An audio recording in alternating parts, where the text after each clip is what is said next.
So, as you can see, today we'll be discussing lecture 6, which is primarily about two things. It introduces language models and recurrent neural networks. So language models will first see what is the traditional way of uh, coming up with language models, and then we'll see how recurrent neural networks are proposed as the more better models for coming up with language models. So this is lecture 6 of CS224. So as we can see here, language modeling is another NLP task. We have discussed few things so far, like word embeddings, and this is more of an NLP task. And currently, recurrent neural networks are being used for coming up with language models. Here is an example. So we also see a definition here. Language modeling is a task of predicting what word comes next. So to explain that, we have an example here. The students open there, and then we have some sort of a blank in which we have to fill in what is the most probable word that would come here. So we can see four words being shown here. They're more like four word suggestions. So each of them, I think, fits in for this example sentence, depending on the situation and its context. So here, the students open their books is a right sentence. And the same goes with words like laptops, exams, and minds as well. So depending on how frequently these words are used, one might say that it is more probable for this sentence to have books, laptops, and exams as the next word than minds, but still all the four words might fit in well. So to generalize that, what we can say is that what language models do is they take a sequence of words that are given to the model, and then they try to predict which is the most probable word that could follow next. So here, x1, x2, and xt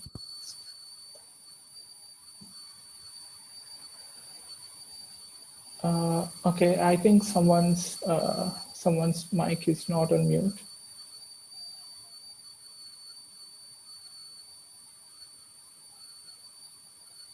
Okay, so there is some sort of noise. Just give me a second.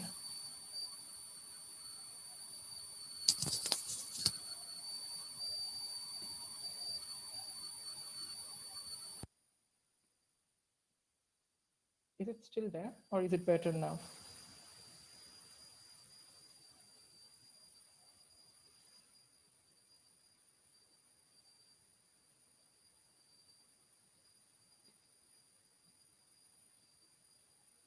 No noise. Okay, thank you.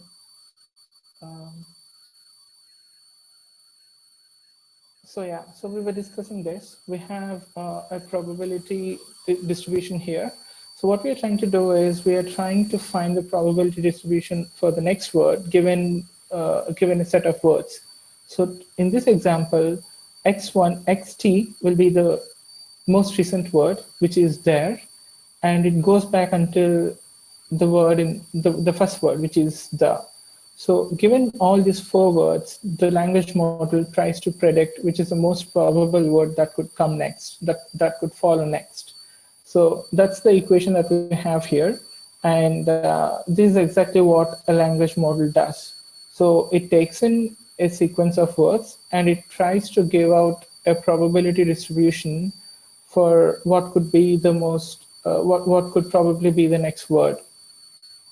And the next word could be any word from the vocabulary V. So if you have seen in the previous lectures, V is the list of all the unique words that we have in our text corpus or which the model has seen before. This is what language model is all about. So as we saw in the previous slide, the language model gives out a probability distribution. So directly it predicts the next word, and what it also does is it kind of assigns a probability for sentences. So using that, we can also say whether a given sentence can probably happen or not. So that's what we're saying here. So language model can also be used as a system that assigns probability to a piece of text. So when we are given a text or a sequence of words, as in the previous example, then we can calculate the probability for that sentence using this formula, which is nothing but the product of conditional probabilities. So here we have probabilities of list of words starting from x1 till xt. So what we have each term is a conditional probability. For the first word, we don't have any previous words, so they can't be conditioned, or they can't really be conditioned on any previous words. So we have simply probability of x1. And then when we add in another word, now you have a bigram. Let's say you have two words. So what we can then do is we can condition the second word on the first word, which means we're trying to calculate the probability of, we are trying to find what the second word could be, conditioning that or basing that on the first word. Now, when we have three words, it is going to be the probability of x3 given x1, x2. Now, to generalize that, what we can say is the probability of the word xt given the list of previous words. So all of this can be summarized as this formula here. The probability of xt given all the previous words, where t goes from 1 till t. So this depends on how many previous words or the past words that you would really want to take into account before predicting the next word. So where are language models used? We have our mobile phones where whenever we are texting or we are typing something, we have these word suggestions which happen at real time. So as and when you type, you see the most relevant words being suggested to you, which makes typing faster and accurate. So language models can be used in this example. And another example is query suggestion. So whenever you open Google to type in something, and before you only type like one or two words, you start seeing some suggestions, which could probably be one of the things that you want to search about. So when these query suggestions are powered by language models. So there are several ways of building language models. What we are looking at here is one of those methods, the traditional way of doing it, which is n-gram language models. So we have seen in the previous example that when you have a sequence of words, like the students opened there and you're trying to predict what word comes next, we had a list of 4 words, like open their births, open their laptops, open their exam. So how can a language model do it? So as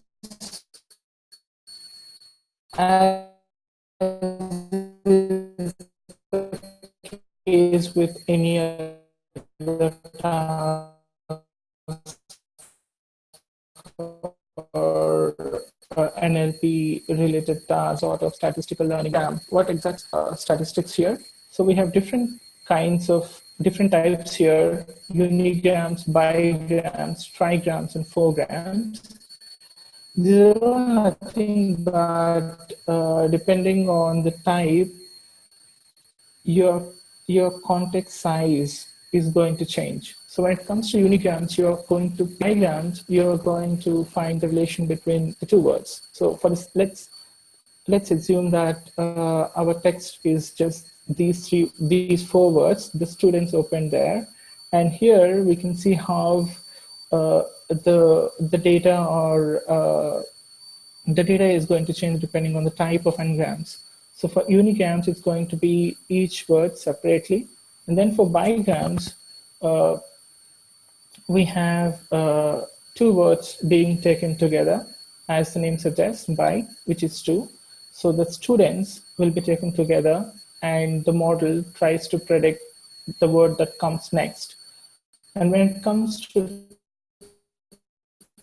trigrams, we have 3 words that end with 4 grams, it's going to be 4 words. So one thing that we notice here is that as the n in n-gram keeps increasing, the model is going to be fed with more amount of words, more amount of data, which is good in a way and which is also bad in another way. We'll see why it's so.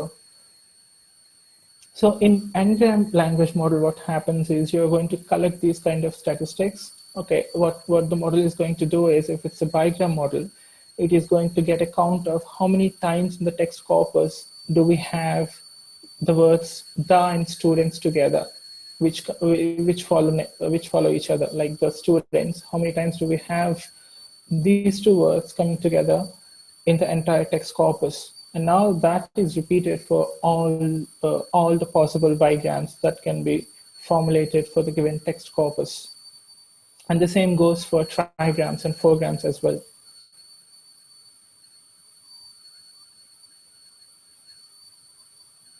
Yeah, so to go forward with n-gram language models, we are going to have an assumption that if we are trying to predict the next word and we have chosen an n-gram model, let's say a bigram model, then we are going to assume that the next word is only dependent on the previous 2 words or 3 words or 4 words, depending on the n value. Now that's as needless to say, that is going to lead us to some problems. We'll be discussing that soon.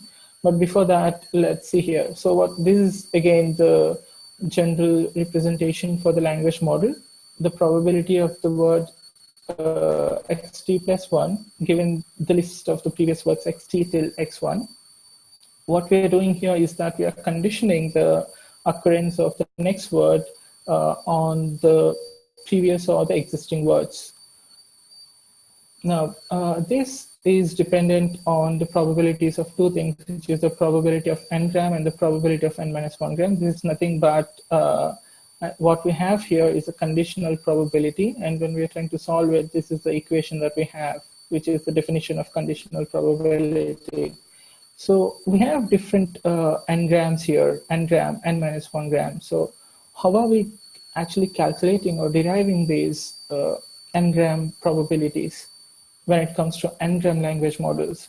As we can see here, what we're doing is we are doing some sort of counting statistics. We take the entire text corpus that we have, and in that we track and maintain the count of each of these n-grams that that can be seen in the text that is taken. So here what we do, we are getting the count of these things occurring in the text corpus, and then we are dividing that with another count. So this is nothing but getting the frequency or the count of certain the n-grams being present in the text corpus.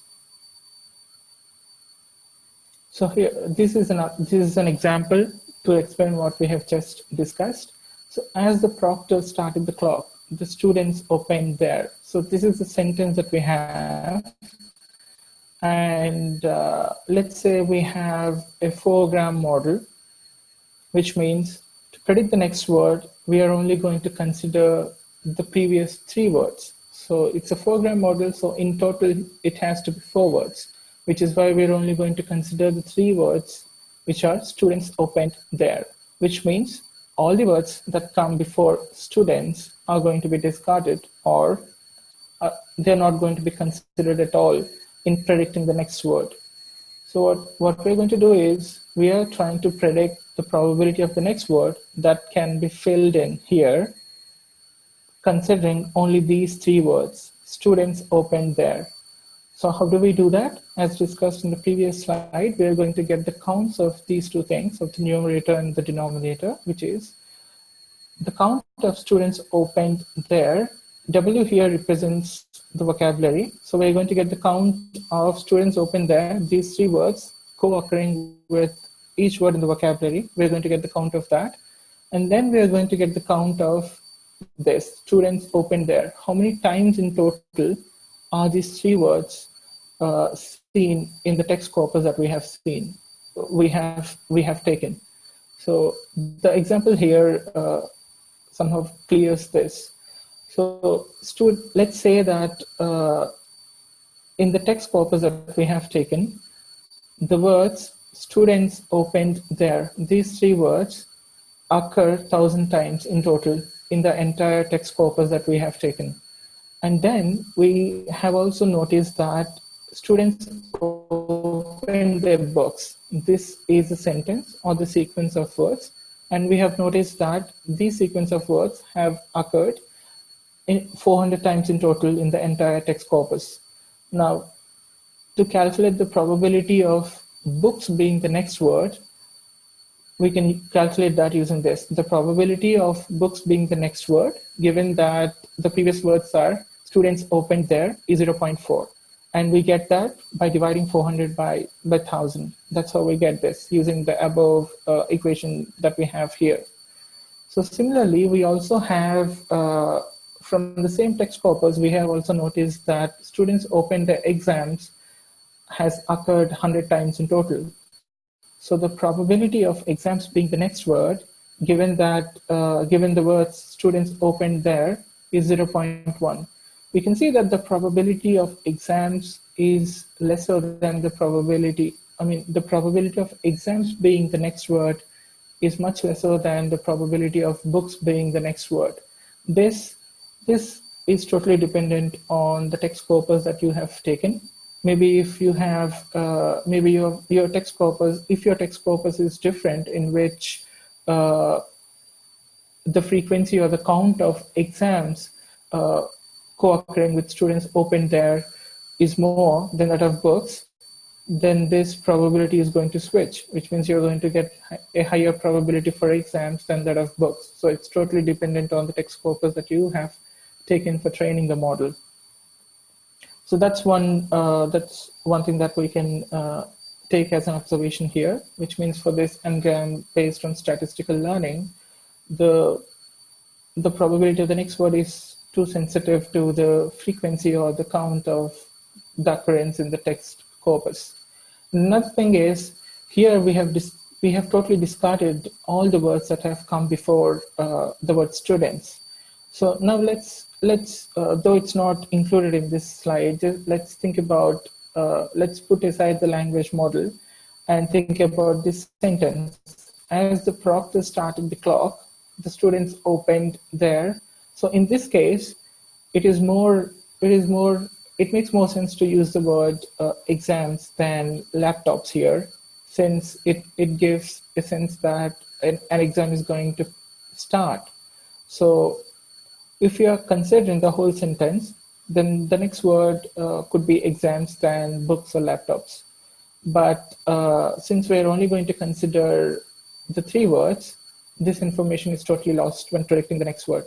That's the drawback that we have with n-gram language model.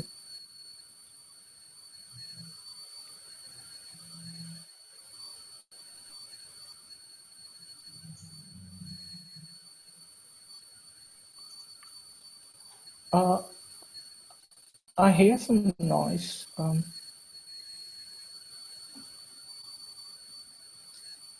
I will just put everybody on mute. If anybody wants to speak out something, please unmute yourself.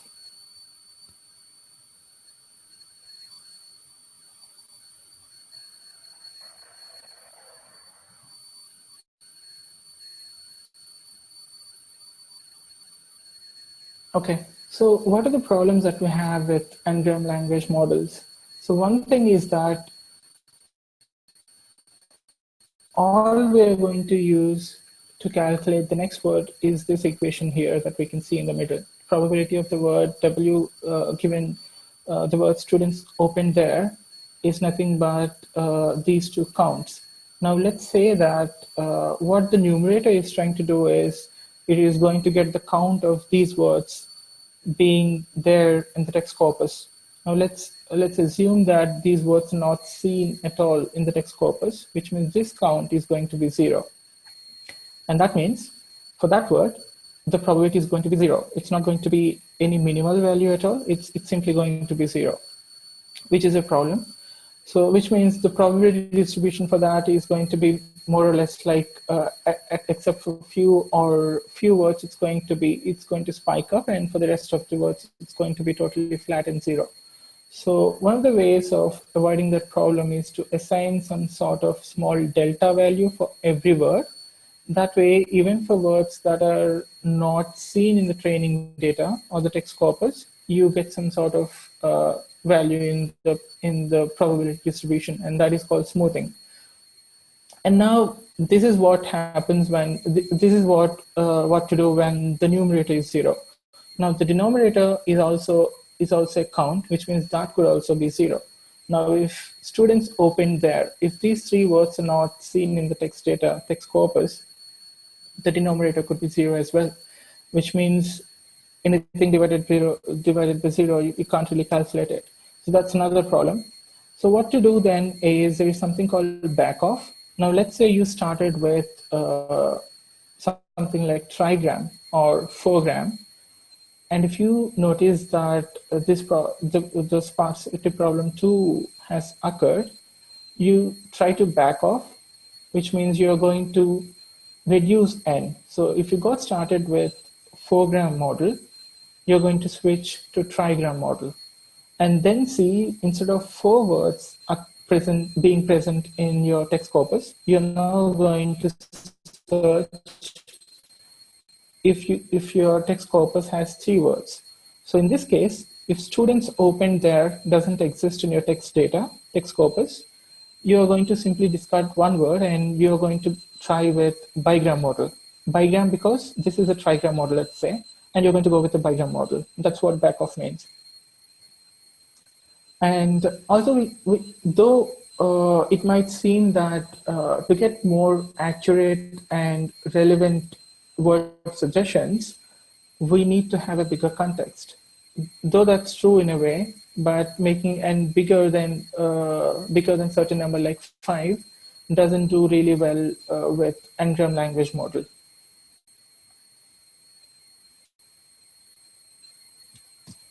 So this is another problem with n-gram language model, which is storage.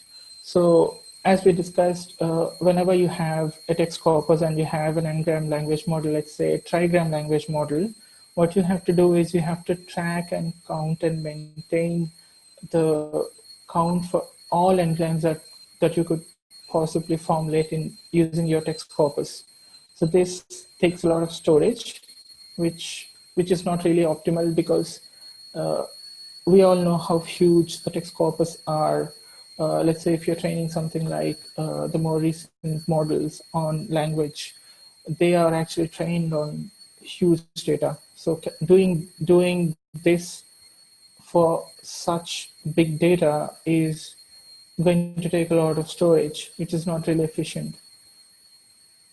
And also using a model like this, as you increase n, your model size is also going to increase. So this is an example for n-gram language model.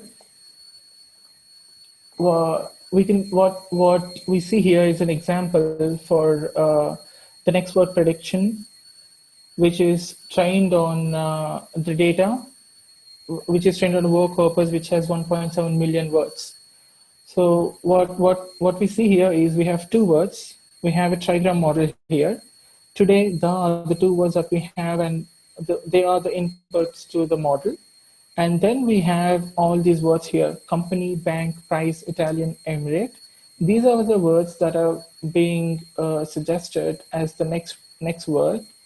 And we can see that each of these words has some sort of probability that was assigned. Company has 0.153, bank has the same probability, price, Italian, emirate has lower probability scores.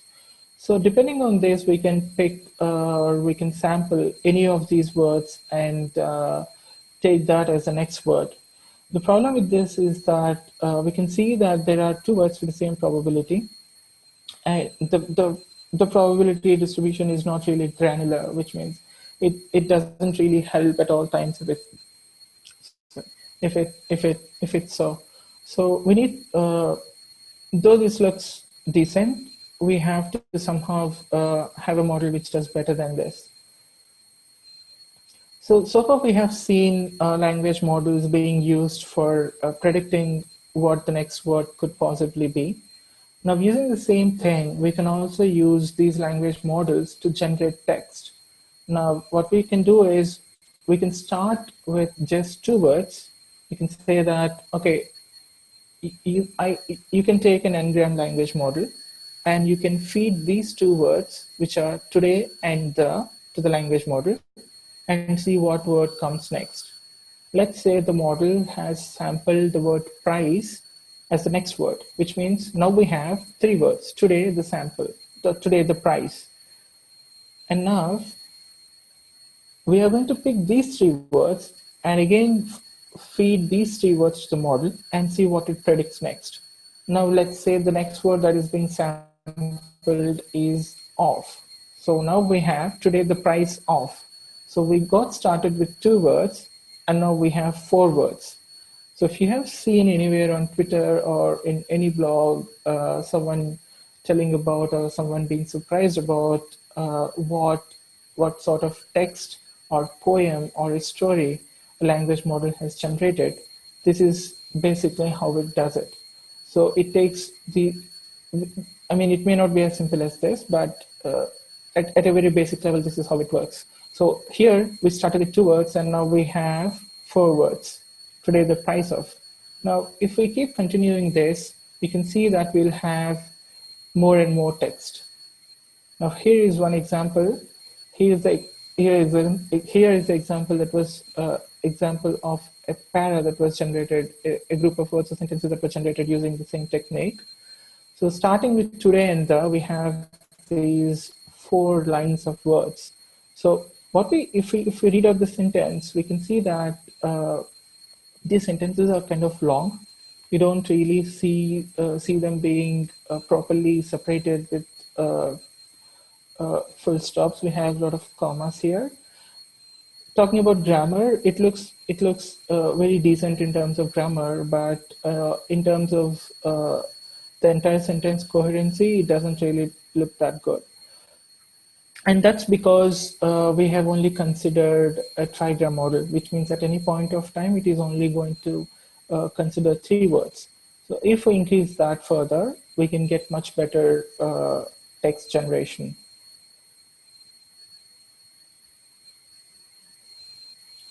So how to build a neural language model? We have seen examples of neural language model and we have seen examples of language models.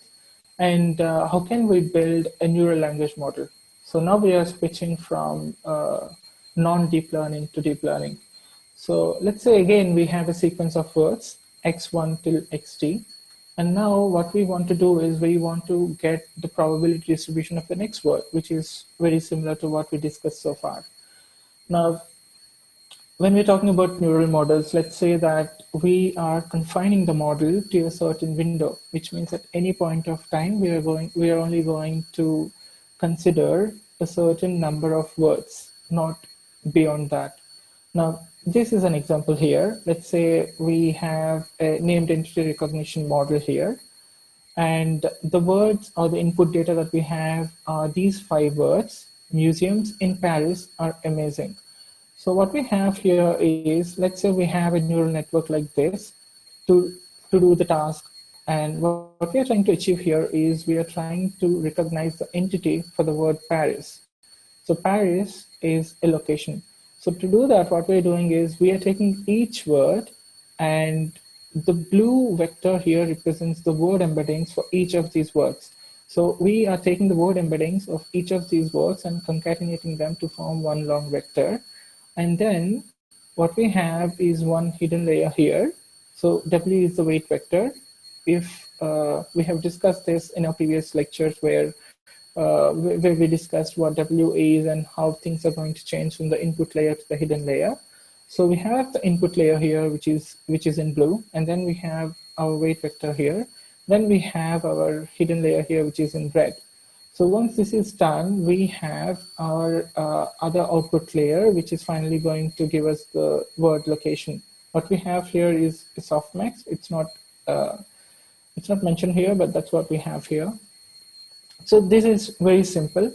And as we can see here, this is very much confined to a certain window of words, which means you can't really, your model doesn't really look beyond on either sides of these words. It's only going to take these words and it tries to predict the entity of the word Paris.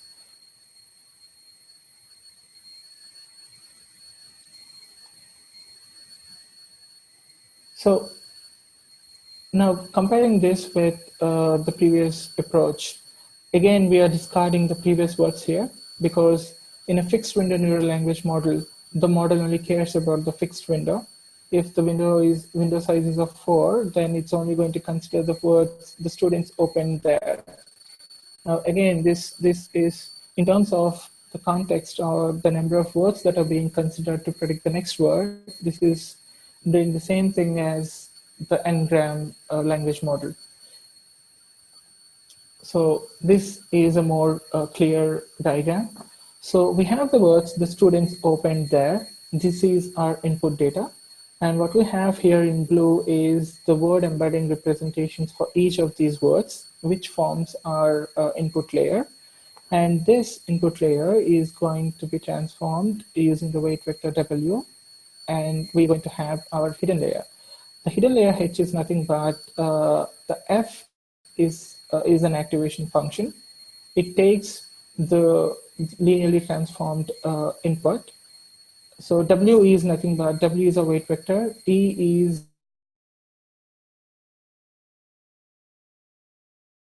our bias. And once we have this computated, we are going to pass that through an activation function to add non-linearity. So this F could be ReLU or any other activation functions that are generally used. And then we have our hidden layer computed. So once we have that, what we're going to do is this hidden layer is again going to be transformed using the weight vector U. That's what we see here. So U into H, and then we have another bias for this layer as well, which is B2. So here, what we're going to do is we're going to pass this through a softmax function, and that's going to give us a probability distribution. So here to better visualize it, we have a bar plot. So when the input is the students opened there, the probability distribution looks something like this. So this looks reasonable because for books, we see that the probability assigned is very much higher than any other words. So as we can see here, this is the probability distribution for all the words in the vocabulary represented from starting from A till the word zoo, which means we have all the words covered here. And we have higher probabilities for the words books and laptops. So which means this language model is suggesting the words books and laptops besides few other words that are not labeled here as the next words. I have a quick question for you. Yeah, go ahead, please. I think I missed what the letter V is in Victor. I think I missed what that represents. Oh, yeah, V is the vocabulary, which is nothing but the list of all the unique words in our data corpus. Okay, thank you. No problem. Yeah, so now let's see how the fixed window neural language model does better than the previously discussed n-gram language model. One thing is there is no sparsity problem. We have discussed that in the previous slides where we had problems with count because if the numerator or the denominator is 0, that's not going to give us any good results. That's one problem. Another problem is that we have to store all the n-grams that could possibly be formulated for the given text corpus. These two are the problems which we don't have with this approach, with this fixed window neural language model. But having said that, even this approach or this model comes with a lot of problems. One is, as we have seen before, even here we have a fixed window, which means at any point of time, we are confining the model to look at only few words to predict the next word and discarding the rest of the words, which means in situations or in examples where the next word depends on another word which comes much farther away, it is not going to give us good results. So that's one problem. And then another problem is, as we can see here, the weight vector W is directly dependent on the window size. So as we keep increasing the window size, which means here we have 4 words. If we have 5 words, then that's going to increase the size of the weight vector W. So as we keep increasing the window size, the weight vector is also going to increase in size, which is not good. So these are some of the problems that we have with fixed window neural language model. So what we can see here is that we need something that addresses n-gram model, but also works with any length input. Now that's exactly not practically possible, but we can get somewhere which is close to that. And that's what recurrent neural networks does. And this is the basic structure of a recurrent neural network. What we see here is, again, we have the input words here, x1, x2, x3, x4. Let's say that these are the words that we're getting started with. And then what we have is we have each of these, let's first think about the leftmost component here. Let's ignore these 3 here, and let's think about the first one here. What we have is an input. What we have is a timestamp. Let's say we are at the timestamp 1. At timestamp 1, we have the input x1. x1 is nothing but a word. And that has its own hidden state h1. And then it generates its own output y hat 1. Now, this is what happens at timestamp 1 for the input x1. Similarly, we have other 3. Like at timestamp 2, we have another word.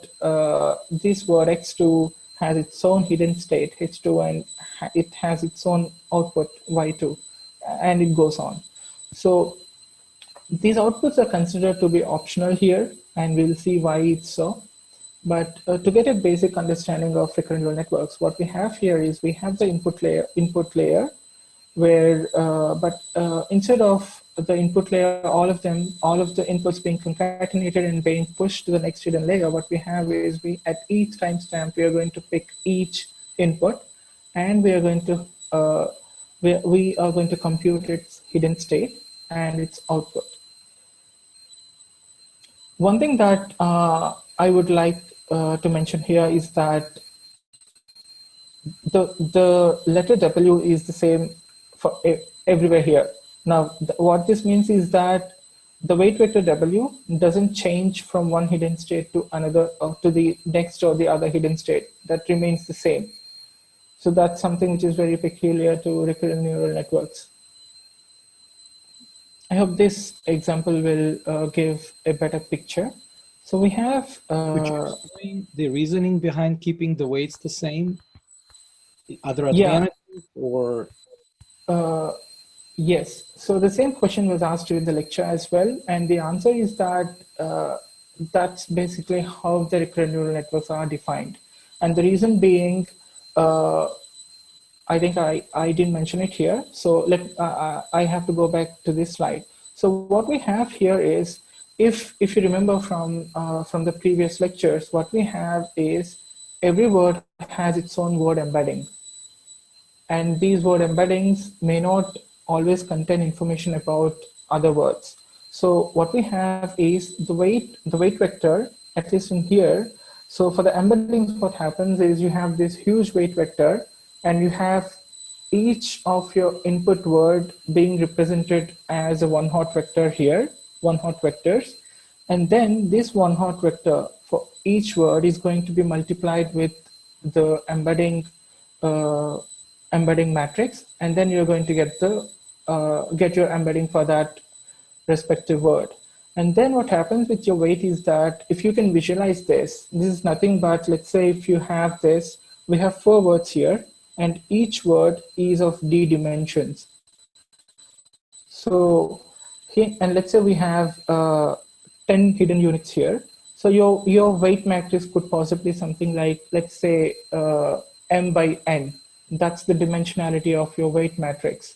And what happens is when you're doing the matrix calculations, each of these embeddings here is only going to act upon a certain column, a certain row of your weight matrix, which means at any point of time, it is only going to work on a certain part of your weight matrix, but not its entirety. So what they suggest doing in recurrent neural networks is that instead of having that kind of weight matrix where you have a huge weight matrix, but at any point of time, only a part of it is being used for computations, you keep the weight matrix same for all the states. And that's how you define the recurrent neural network. Did that answer the question? Somewhat. And the assumption is it's known how to compute the embeddings on slide 20. Sorry? On slide 20, the assumption is everyone knows how to compute the word embeddings. Oh, yeah. So coming to the word embeddings, the word embeddings can be picked up from any pre-trained model, let's say like Word2Vec or Glove. You can do that. So again, this question was also discussed. So how are the word embeddings that are being used here generated? One possibility is that you can use the pre-trained word embeddings from libraries like Word2Vec or Glove, or it was also mentioned in the lecture that you can start word embeddings with random values and then train them as well. So that's also there. I'm not really sure whether that's the right way of doing it, because when, let's say you are building a model to predict the next word, I don't really think you would want to add the bottleneck of training your word embeddings as well. So I think it makes more sense to separate these two things out. Like, let's say before you come to the next word prediction, maybe we can assume that we already have proper word embeddings in place. So that you can do using Glove or Word2Vec. You can use those word representations here.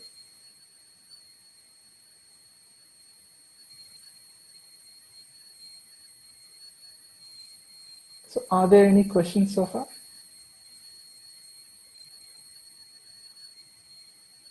Okay. So what we see here is, now again, let's ignore all the part. Let's just get started with the first part here. We have the input word the, and then we are getting its embedding, which is E1, which is represented in blue here. And then we have our our weights WE, and the H1 is actually calculated. And the way it's done is it's going to pick the weights WH from here, WE from here, and then we are going to compute the hidden state 1 for the input X1, which is the word the. What about H0? So whenever we are getting started with this kind of a task, for the second word, you'll have a previous hidden state. So when you're calculating H2, it's obvious that you'll have H1 because H1 is calculated already for the word the. But what happens for the word the? What will be the previous hidden state for the word the? So H0 represents the initial hidden state. Now, this can be taken as a parameter of the network, which means these could be randomly initialized, and even this can be learned along with the other weights.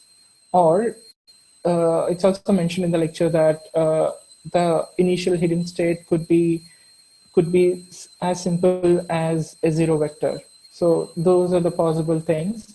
So now we have the input word the, and we have its embedding. And what we're going to do is we are going to use the previous hidden state's value H0 and the weights WH, and we're going to calculate H1. If you notice here, we don't really have any output state here. So it's not mandatory that you need to have output state. In some for some tasks it's really required. For some it's not really required. So we'll see that in the next in the coming slides. So here we have calculated hidden state 1. Now what's going to happen next is in the next, we have the next word, which is students. And we're, again, the same thing is going to be repeated here. We're going to extract the word embedding for the word students. And then the students is going to be, and then the hidden state 2 is going to be calculated. But this time, we are going to use the hidden state 1, the weights WH and WE to calculate hidden state 2. So what this means is that somehow when you have come to the word students, you are using the hidden state of the word the, which means you're using some sort of information that the model has gained for the word the. Now, when we come to the word there, we see that for the word there, we get the word embeddings.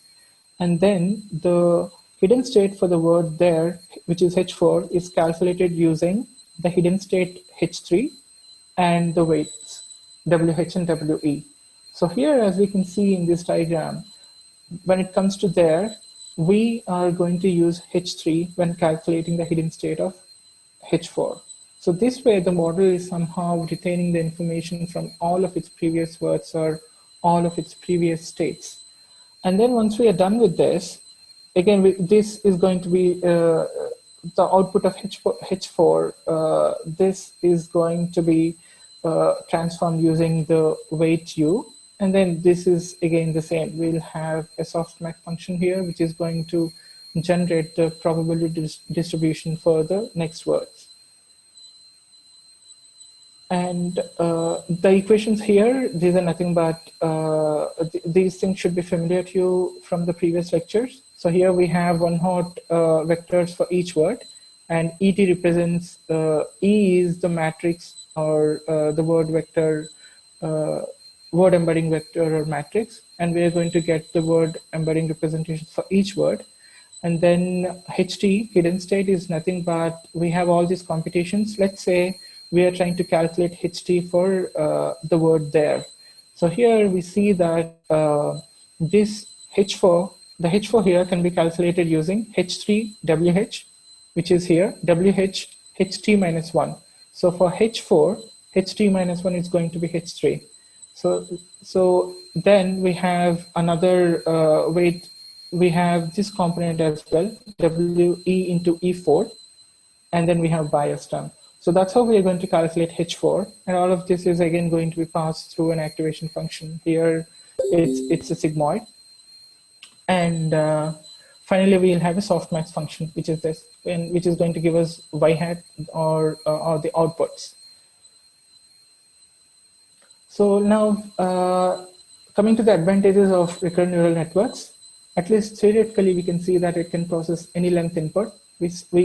As we keep adding more and more words, even if we add 10 words, to calculate hidden state 10, the model is going to use hidden state 9, which means it has retained information about all of the previous states. And so we can step back, like instead of confining the model to the previous 2 or 3 words, we can consider that the current state will retain information from many steps back. And another important thing here is that the model size does not increase for longer input, which means the model size is totally dependent only on the weight vectors that we have here, the parameters of the model, and it is totally independent of the length of the input.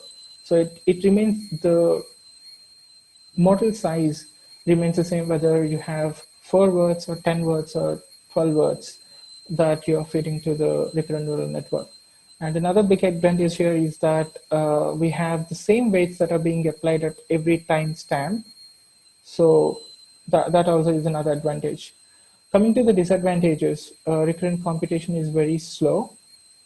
So when we are starting with the word the, until unless you have H1, you can't really calculate H2, which means it's more of a sequential process than a parallel process. So the computation of the recurrent neural networks is much slower.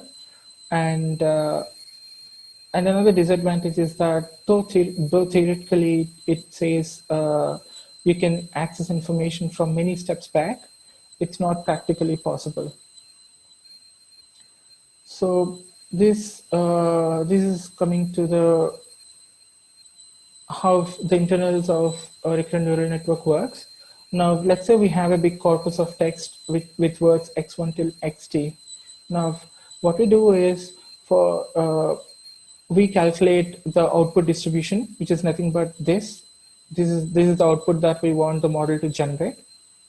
And to do that, we can either do that for every timestamp, every h1, h2, each of these hidden states can have an output state. And so let me show you here. So what's happening here is that it's the same thing, but what we have added is each state has its own output state and we're calculating the loss. So here, let's say that when the word is the next word is students.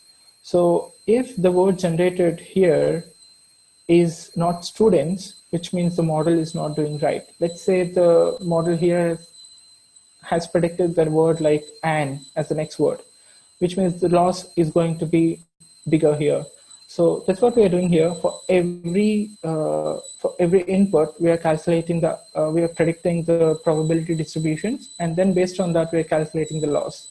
The loss being used here is cross entropy. And what we do is we repeat this for every state. And once we do it for all of the states, we are repeating it, as we can, if you can notice here, we have calculated it for all of the hidden states, and finally we're going to take the average loss here across all the states, and that's going to give us the loss. And now, once we have the loss, we backpropagate and update our weights and parameters in the network, and then we are again going to repeat the same process. But one problem here is that if we are doing this for every word in the text corpus, now let's say we have a text corpus with 1 million words, and we are doing this all at once for the 1 million words. That's going to be computationally huge. So what we instead do is we are going to use stochastic gradient descent, and instead of doing these weight updates for the entire text corpus, we're going to do that on a small subset or chunk of data. So that way it's computationally possible. So here is a little bit of math. So once we have the loss, what we're going to do is we're going to calculate the gradients. At each timestamp, we are going to calculate the derivative of the loss function with respect to the weights, and the weights are updated accordingly. So this is about the chain rule that is involved, that is used for calculating the gradients and updating the weights. So generating text with RNN, we have seen how an NPM model generates text. Now, how does a RNN language model does that? So here, let's say we start with a word called my, and what it does is it generates some word here. So this again is the same as the thing that we discussed previously. When you're giving the word my to the model, depending on what sort of data it has seen previously, it is going to predict some word as the next word. Now, let's say for the word my, it has generated the word favorite. And next, this word is going to be the input for the next state. So, which is why we see that favorite is being generated as output here, and the same is being given as the input in the next state. So for this, we are going to have the word season, and then it's the same thing is going to be repeated. Season is going to be given as the input, and then the model generates another word, which is ease. This way, we started with the word my, and then we now have more of a phrase like my favorite season is spring, or a sentence. So this is how you can use RNNs for generating text. These are some of the examples for generating text using RNN language models. So this, the text that you see here, the United States will step up to the cost of new challenges. This is generated using an RNN language model, which is trained on Obama speeches. So if you have trained RNN on a different data, it is going to generate text which will obviously look much different than this. So this is what this specific language model has generated. Now let's see what happens when you have different data. Here, this RNN is trained on Harry Potter data, which is why the text generated here looks totally different. So this is how it looks. Sorry, Harry shouted, panicking. I leave these brooms in London, are they? So this looks totally different from the previous text. It's because this specific RNN model is trained on different data. And this is another example. So the example with Obama and Harry Potter is in a way different from that of this. So though these examples look a bit okay, but when it comes to recipes, we see that if you read this example, we notice that though at a word level, this looks okay, but if you put all of it together, you see that this text doesn't really remember the specifics of the recipes. Like the sentence which comes farther away is not really in sync with the original recipe or something like that. So though these text generators do a decent job grammatically, they don't really stitch things together that they look totally relevant to the original topic. So this is another example where color names are randomly generated using a language model. So this is one of, so we have seen how to generate text and how language models are used, but what is the evaluation metric for a language model? So it's called perplexity, so which is nothing but the inverse probability. So normally when you're talking about probability, you want the probability scores to be higher. You want to maximize the probabilities. But since we are here, we have an inverse probability. The lower the perplexity, the better it is. Here are some scores that we see. So at top, we have an n-gram model, which has perplexity of 67.6. And as we come down the table, as the complexity increases and as we use RNNs or more advanced language models, we see that it decreases, which is good. So it is, in the table, it is lowest for this model, which is this, 39.8. So where all can we use language models? Language models can be used for predictive typing, as we have seen before, to predict what the next word is. It's also used in speech recognition. So in speech recognition, the sine waves or the audio in general is converted into some intermediate form. Mostly it is something like a spectrogram. And then the spectrogram is fed to the model. And you basically have two main components in automatic speech recognition. One is acoustic model, and the other one is the language model. So language model is a very key part in speech recognition as well. And it's also used in handwriting recognition, spelling or grammar correction, authorship identification. I'll be showing one example of what this means.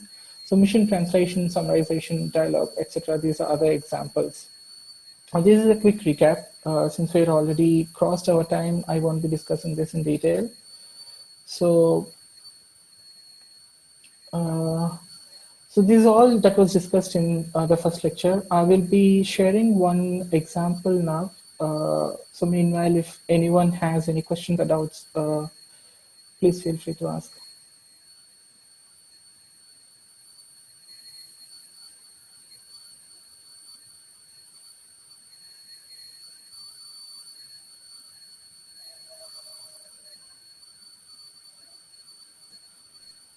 One question I'll ask: how sensitive are word embeddings to the quality of a text corpus?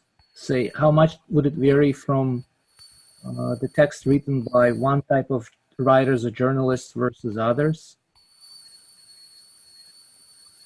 Sorry, can you come again? I didn't really understand the question.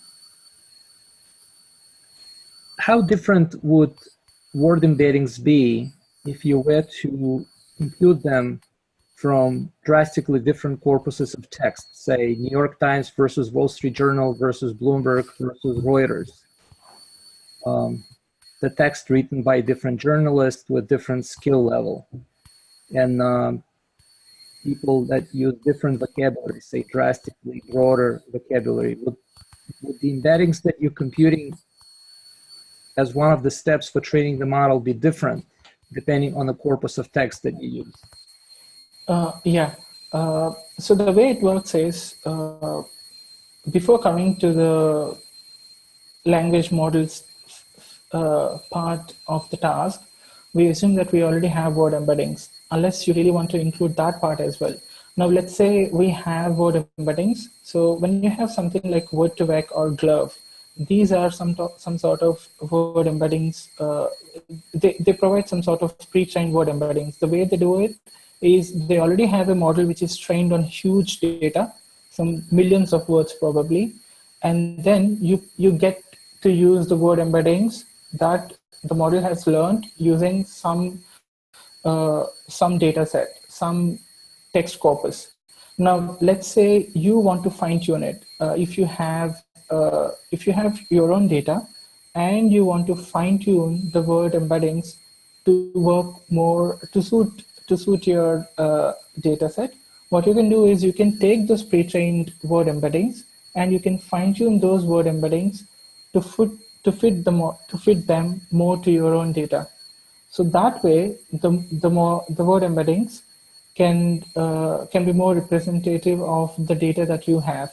Now, if let's say you have two different text corpus, and if you have word embeddings which are generated separately from these two text corpus, the word embeddings are surely going to be different.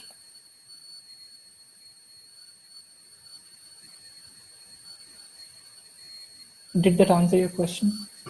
I mean, somewhat. I was trying to understand how drastically different they would be and how much impact that would have on the quality of the model and its stability, so to speak.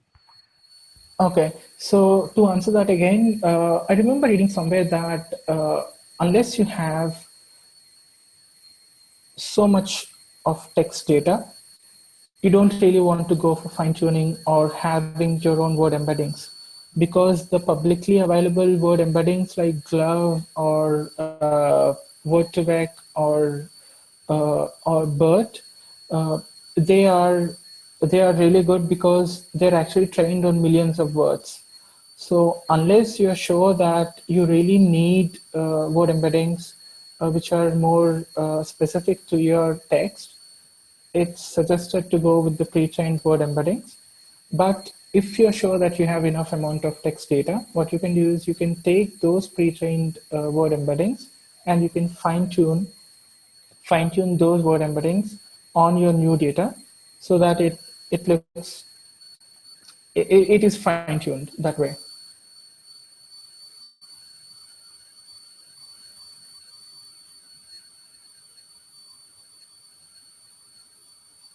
Is there anything else that you would like to add to that?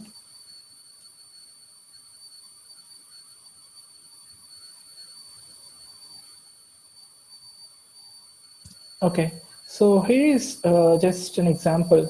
So if you're not familiar with this, some time back, actually a few years back, when J.K. Rowling started writing books other than Harry Potter, she started writing some crime fiction using a pseudonym. So she started publishing books like The Cuckoo's Calling and few others under the pen name Robert Galbraith. So what happened was, though she didn't officially announce that it's her, it was still found out. There were some stories behind this, but what happened is that I hope you can see this. I hope you all see the blog in my browser. So what they did is there is this person called Patrick Jola. What he did is he took the book or the text in the books that J.K. Rowling has written under a pen name, and he started analyzing the text. So what he has noticed is that there is some sort of pattern or some sort of resemblance between the text of the author of the book The Cuckoo's Calling and that of J.K. Rowling. And that way they actually came to know, even it was officially announced, that Robert Galbraith is none other than J.K. Rowling. So This so some years back, to do this using computers, it would have taken a lot of time, but the kind of technology and the kind of progress that we have now with language models and NLP in specific, I think these kind of things can be done much easier. So this is just an interesting example that I thought of sharing. So that's all I wanted to discuss today. So if there are any questions or if there is anything anyone would like to add, I think you can do that now.